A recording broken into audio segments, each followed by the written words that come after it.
Hi everyone, tonight it's my pleasure to introduce Renelle Hobson of ASSA, the Academy of Sport Speed Australia. Or possibly Asia. And so Renelle and I and Kip met recently at the X-Pro in Singapore. We had a ball, didn't we? We absolutely had so much fun. So our topic, the particular topic we were together on is the ice age over, and we were talking about the use of ice and recovery, and which was kind of part of really a beginning, really, because we introduced to you some of our products, some of our recovery systems product, and you kind of liked it. I absolutely loved it. Yeah. So we were talking about all aspects of recovery, and compression, of course, being one of those. Yes, yeah. So now I know that Australia has a winter that's a lot cooler than here. And that using our gear for a warm-up for athletes and for yourself is actually not a bad idea when it's like 10 degrees outside. Yeah, absolutely. Certainly gets that blood flowing. Yes, and then again after a session it's also great. So, well, the reason why we've got you here is, and we're really delighted to have you, is that I think you've got some real gems for endurance athletes, because endurance athletes hardly ever think about explosiveness, speed, and so on, and really they need to, because in a lot of races, a lot of situations, they're slowing down into a corner, then they're having to accelerate out. If I'm thinking about cycling in the sport of triathlon, for example, and you've got to muster enough explosiveness and deal with it in a way that you can then settle back down into your race pace. So I'm really fascinated to hear your views on tips for endurance athletes. I mean, speed means something different for every athlete, doesn't it? Yeah. I mean, if you're an explosive athlete where your event goes for 10 seconds, or if you're an endurance trail runner or a triathlete where your event goes for hours and hours, speed is going to mean something different. Yeah. And I think the big thing for me is that speed in endurance events is not just about those explosive, powerful movements that are needed to perhaps take the lead or burst away from a group, or come around a specific bend, as you were talking about, but it's also about energy efficiency. And it's all about having the speed mechanics in place so that you're much more of an efficient athlete, so that you get to the finish line much faster than you would normally. Now, mechanics. So I see on your video, I see some very interesting torture-like positions you are getting people into, and it's basically to improve, because let's face it, all bodies are not the same. Exactly. And so you need to take what you've been given and then create the best possible mechanical movement to create speed, power, and endurance in our case. So give us some thoughts. And I saw a lot of bands, I saw a lot of, I'm going to call it parachute, towing people on. So bungees, using bungee recoils. Give us a heads up on that. Okay, so with the bungee recoils, I'll use them for either acceleration or for, so as in towing the athlete, but I'll also use them for resistance. So especially for glute quad strength and power, we can use that for any athlete of any age to get some strength into them, and to give them, in terms of towing or a short acceleration, we can get them to move their muscles at a faster pace than they're accustomed to by assisting the nervous system to pull them through those stride cycles. The bands that you were talking about, banded distraction work that I use, that's, for example, if I've got an athlete and because of the continuous training that they're doing, the volume of training that they're doing, their pelvis might be a little bit out of alignment. So now, because that pelvis is a little bit out of alignment, you've got uneven force loading through both feet. And if you continue with that as an endurance athlete, you're going to completely break down, and you're going to be spending more time at the physiotherapists than you are actually on the road doing work. We love our physios, but really our mandate as coaches is to spot the work that needs to be done for prehab, because an ounce of prehab is worth a pound of rehab, right? Yeah, absolutely. Yeah, and also I've really found that selling that story to my athletes has been, how much do you love the sport? Oh, I really love it. What if you had to take 6 months off? And they go, oh no, I couldn't cope with that. Well, let's let's start working on your rehab, right? So when I'm doing the mechanics training with the athletes, and that's for speed or endurance, any speed of running whatsoever, if I see an imbalance between left and right side pelvic mechanics, I can use the bands to distract the actual bone. So for example, it's a method that's been used for hundreds of years, but for example, if I have a femur, the head of the femur, the greater trochanter, if that's sitting forward onto the pelvis, then that athlete's going to get a lot of hip impingement. So you can do various stretches and mobilization work where you put the band, really nice strong strength band around the head of the femur and just gently tease it back into the middle of the hip joint, and then you get that even amount of force going through both legs again. So just by being able to identify that as a coach and being able to fix it on the spot for the athlete allows them then to get through the training session without pain and without causing any injury. And so we talk about, sideline therapy. We talk about, just through the session being able to identify those niggles, those sore points, and endurance athletes have a lot of them. They do. Yes. Now, let's talk about some of the athletes, some of the teams, some of the sports that you've been working with. So I work with a lot of individual athletes across a wide range of sports. In terms of teams, I've been working with the GWS Fury Premier League for 4 years now. Been working with Sydney Blue Sox and New South Wales Baseball. But the rest of our team contracts, but the rest of the work is one-on-one. And I'll work in rugby league, rugby union, AFL, baseball, tennis players, netball players, soccer players, and soccer players make up a huge chunk of my week. So it's a lot, all the athletes. We look at in the past with triathletes, even people that are preparing for the army where they have to run large amounts of kilometres, do you know what I mean, in a certain set time. Marathon runners, think of what are they called? Trail runners. Yes, ultra running trail runners. So basically anyone that needs to run in their sport, they will come to me to help them with their mechanics, with their speed, and with their all-round coaching through those areas. Let's distill this. I know a lot of the folks that are going to be listening to this video are going to be triathletes, cyclists, Spartan racers, and ultra runners. Just as a look, and I know there's going to be some rugby folks as well, but let's get a little specific on some tips based on what you've seen and the folks that you've worked with. The biggest thing with the endurance athletes is making sure that they've got enough hip extensor strength to actually power the stride. So one of the things that I find is a lot of endurance athletes sit low through the pelvis. So if you can add some strength and conditioning elements to your training where you're really working on hip extensor thrust movements, then that will actually increase the stride length, and so you actually get to your destination, whatever length that is, whatever distance that is, you get to that destination with a shorter number of strides, and that decreases the total volume or loading on the body. So some specifics, would that involve bridging? I really like to use a sandbag or some sort of weighted equipment on the hips when we're doing actual hip thrusts. So the exercise where your shoulders are up on a bench, you've got a barbell, a sandbag, anything that you can use to get up into that bridge, that high hip thrust position. Is it explosive up, slow down? Explosive up and slow down is a beautiful way to do it. You can also do the exercise where you're playing with the tempo.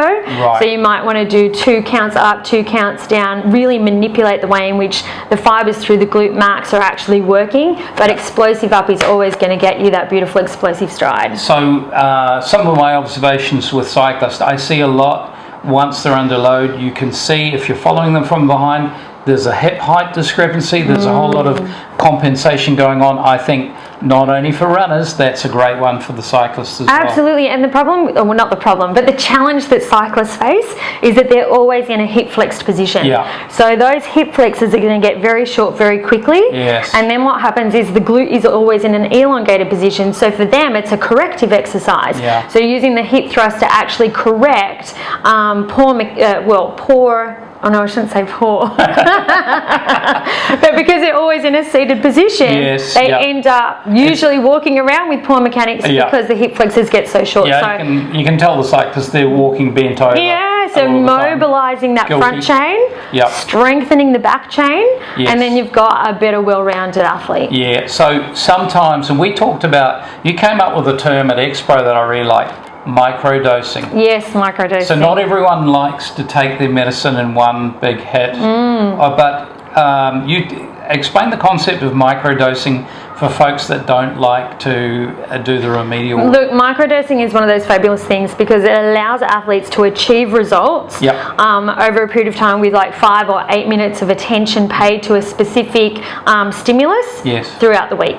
So it might be that, you know, they just go, okay, I really don't want to do any strength and conditioning work, but I'm going to jump in and I'm going to do 8 minutes a day. That 8 minutes a day calculates over time to where they're getting some really great results. So I love that. Marginal gains compound over time. Absolutely, they do. And they marginal gains are quite often the difference between a podium or not, and which position on the podium that you're going to be in, or even personal best, because not everyone may achieve a podium, but it may be just achieving a personal best. Yeah, well, success is different for everyone as well, just like speed is different for everyone. That's a very healthy way to look at things. I mean, it could be that it's your first triathlon. And so for you, getting to the finish line unscathed, that's your measure of success. There you go. And that's a fabulous one. Now, our countries, Australia and New Zealand, and yes, we do love each other, you know. And lots of love. Yeah, lots of love. Now, the average age of Australia and New Zealand and Singapore is quite similar. It's high 30s, low, up towards close to 40 years old. So mobility and healthy movement as we age is an important aspect, which so it doesn't matter. You're dealing with 15-year-old athletes. You're dealing with 25-year-old athletes, and we're finding here, we're seeing in Asia a lot of older athletes are coming into the sport for the first time, or some of them have been competing for a while. So keeping them in the game longer, and aspects of what you're talking about, mobilization is key. Particularly in one-dimensional sports where things tend to lock up, like you were saying. Yeah, mobilization is key. Mobilization is really just saying, I'm going to make sure that I've got good joint integrity. I'm going to make sure that I'm maintaining my muscle tissue integrity. I'm going to make sure that I'm keeping the length of the muscles because they go through so much forceful shortening contractile efforts through training and through competition, that I'm going to return them back to their original length after training and competition. And so it's about saying, okay, I'm going to make sure that the muscles are pulling all on my skeleton evenly. So I've got symmetry across the board. And when you've got symmetry across the board and you've got good integrity of muscle fibers and tissue, then you're going to be able to maintain your career in that sport for much longer. So it's not just about recovery, it's not just about injury prevention, but it's about longevity in your sport as well, and being able to do what you love for as long as you want to be able to do that. And mobilization is just key. So we talked about bridging. Yes. What other key mobilization activities do you think people should be building in to their visits to the gym, or even at home, that 8-minute microdose? Yes, 8 minutes. So bridging is a strength exercise, and then the mobilization for the pelvic girdle again. So the two biggest areas that we see lots of issues in with all athletes across the board, pelvic girdle and calf complex. If you look at endurance athletes, the calf complex gets very short very quickly.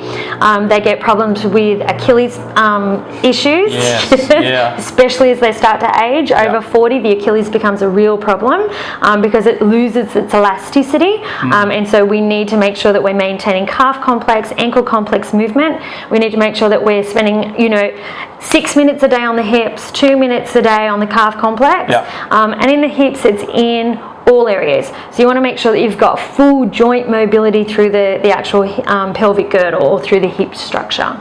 Yeah, big for runners, massive for runners. Absolutely. Runners too. Big endurance runners get all of this tight fascia just sitting below the glute. So if we think about proximal hamstring area, that gets really knotted up quite a lot with endurance athletes, especially the runners. And so we need to find a way to actually break down those fascial restrictions and keep that tissue healthy. So I get asked this question a lot. Do we, as a company promoting recovery through active compression, does that replace a massage? And I say no, it doesn't. So the evil massage where you're crying, where there's elbows going nice into deep places. tissue. So that's entirely necessary to maintain the or to break down the scarring and to give the opportunity for the muscle to lengthen out again, to behave like it's supposed to, right? I mean, there's so many home-based tools that you can use now as well. Yeah. So you can be sitting down on your, on your living room floor using, a foam roller that's got really nice hard dorsal fins in it, and sitting on top of that and scrubbing that proximal hamstring left and right, and scrubbing forward and back to break up those fascial restrictions. You can use Acu balls. You can use even just a hard lacrosse ball, or anything just to get into that and break it up. So sooner or later, everyone watches TV, and this is something you should be doing. And like I say to my athletes, the thing that I've gotten back from my athletes over the years has been, but coach, I don't have time. And to which I will say to them, well, look, I've given you a 90-minute session, so carve out 10 minutes of that 90, it's still 90 minutes, to do the necessary things that are going to make a difference from a marginal gains point of view. Look, I'll give you another handy hint. Postural integrity. So if you think about anyone who runs, and it doesn't matter if you run 60 metres or if you run 100 kilometres, anywhere in between, postural integrity is probably the next thing that you need to be aware of. So strength from head to toe, making sure that there's not too much slack and collapse, do you know what I mean, upon the ground when you actually have foot strike, and making sure that the core is nice and strong, shoulder blades can be held down and back, and pelvis can be held in a nice position. It allows the legs to work freely as scissors underneath the leg and give you that beautiful stride cycle, so that again it comes back to efficiency. Mobility, strength, technique, all comes back to being an efficient endurance athlete. Very good. Well, look, it's been great to have you, and I know that you're speaking tomorrow. You're training at Fitness SG. That's correct, yes. And you're training the fitness community on how to help folks that are my age. A little bit older than you, I think. Senior strength and conditioning. Senior strength and conditioning. What a great thing, because we are... we're in a time where we're living longer, but the question mark is, what's the quality? Yes, exactly. And so we really look forward to your impact, and it's been great to have you here. Hopefully this is the first of many chats. I would love to have more chats. And we thanks for tuning in, and we're really grateful to have Renelle here, and also Kip, who's let's give a shout out to Kip, who does a lot for your business, right? Absolutely. Kip who is manages. Kip, by the way? Kip is my husband, and Kip basically manages everything that I do. So if I turn up to a conference, if I'm teaching a course, if I'm rocking up to teach a group of athletes, Kip would have organised that. So he does all of my scheduling, all of my planning, and I wouldn't get anywhere without him. That's wonderful. Yes. So partnerships rock. Absolutely. All right, so thanks everyone, and we look forward to the next time you join us on Recovery Systems Tips.